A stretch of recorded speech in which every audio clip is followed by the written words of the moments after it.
SSC 27 এবং 28 batch তোমাদের জন্য আজকের ক্লাস। আমরা আজকে সমাধান করব কেমিস্ট্রি 3 নাম্বার অধ্যায়ের চট্টগ্রাম বোর্ড 2025 সালের ঘ নাম্বার কোয়েশ্চেনটা। আমরা আগে উদ্দীপকটা দেখে ফেলি। এই সেকশনটা হচ্ছে আমাদের উদ্দীপক, এটা হচ্ছে আমাদের প্রশ্ন। উদ্দীপকের বিক্রিয়ায় উৎপন্ন গ্যাসগুলোর ব্যাপন হারের ক্রমবিশ্লেষণ করো, অর্থাৎ এই যে এখানে যে গ্যাসগুলো উৎপন্ন হয়েছে এই বিক্রিয়ায় উৎপন্ন গ্যাসগুলোর ব্যাপন হারের ক্রমবিশ্লেষণ করো। আগে আমাদের আইডেন্টিফাই করতে হবে যে এক্স, ওয়াই এবং জেড বলতে মূলত কি বোঝানো হয়েছে। আমরা শুরু করি।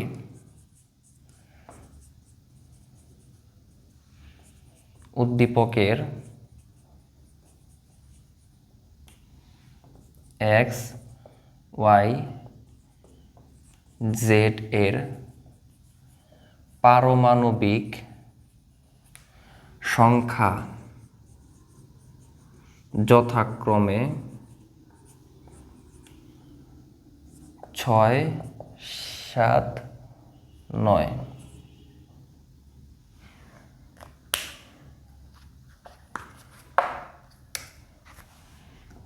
অতএব এক্স মৌলটি হলো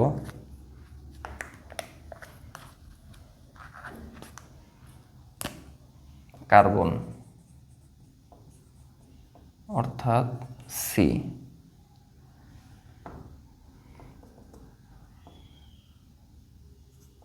ওয়াই মৌলটি হলো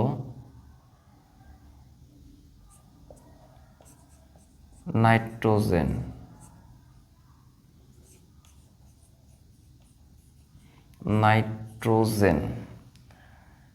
অতএব জেড মৌলটি হলো ফ্লোরিন। আমরা এফ দ্বারা প্রকাশ করি।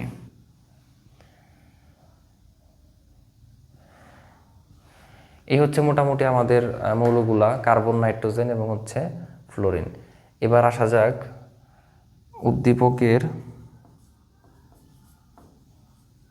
মৌলগুলো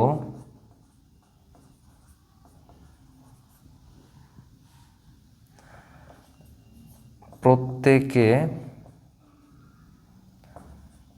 আলাদাভাবে H2 এর সাথে বিক্রিয়া করে যথাক্রমে CH4, NH3 এবং HF, এটা হচ্ছে গ্যাস, HF গ্যাস উৎপন্ন করে। এখন হচ্ছে আমরা এই যে গ্যাসগুলো পাইলাম এগুলোর হচ্ছে আমরা আণবিক ভর বের করব।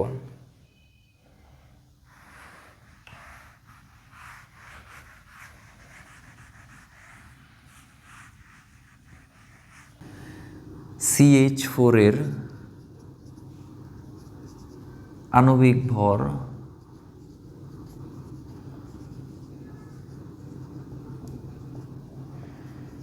12 + 1 × 4, 16। NH3 এর আণবিক ভর 14 + 1 × 3, 17। HF এর আণবিক ভর 1 + 19, 20। এখন আমরা জানি যে আমাদের গ নাম্বারে বের করতে বলছে উদ্দীপকের বিক্রিয়ায় উৎপন্ন গ্যাসগুলার ব্যাপন হারের ক্রমবিশ্লেষণ করো।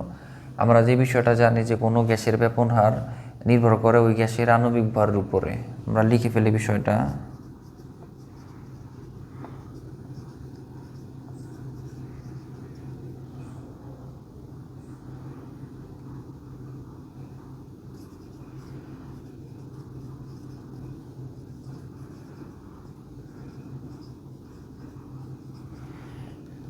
ব্যাপন হার মূলত আণবিক ভর এর উপর নির্ভর করে। অর্থাৎ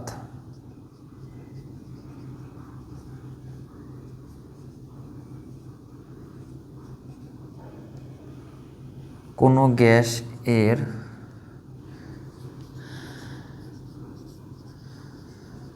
আণবিক ভর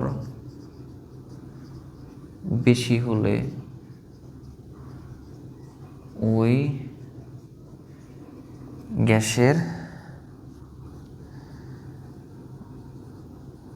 ব্যাপন হার কম হবে। আবার কোনো গ্যাসের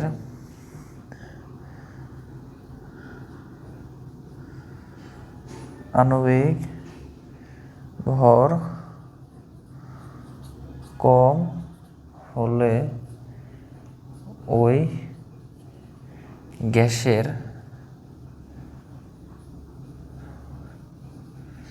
ব্যাপন হার বেশি হবে, অর্থাৎ উল্টাটা হবে।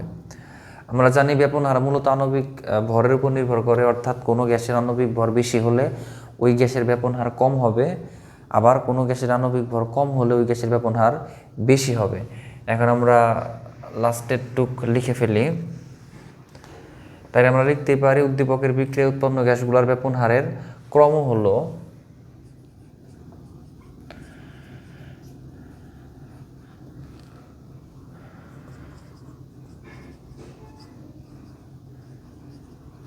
বিক্রিয়ায়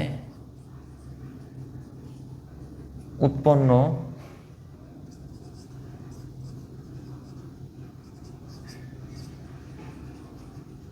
গ্যাসগুলোর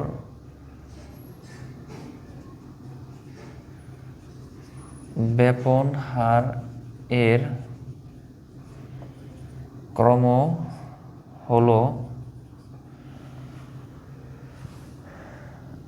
CH4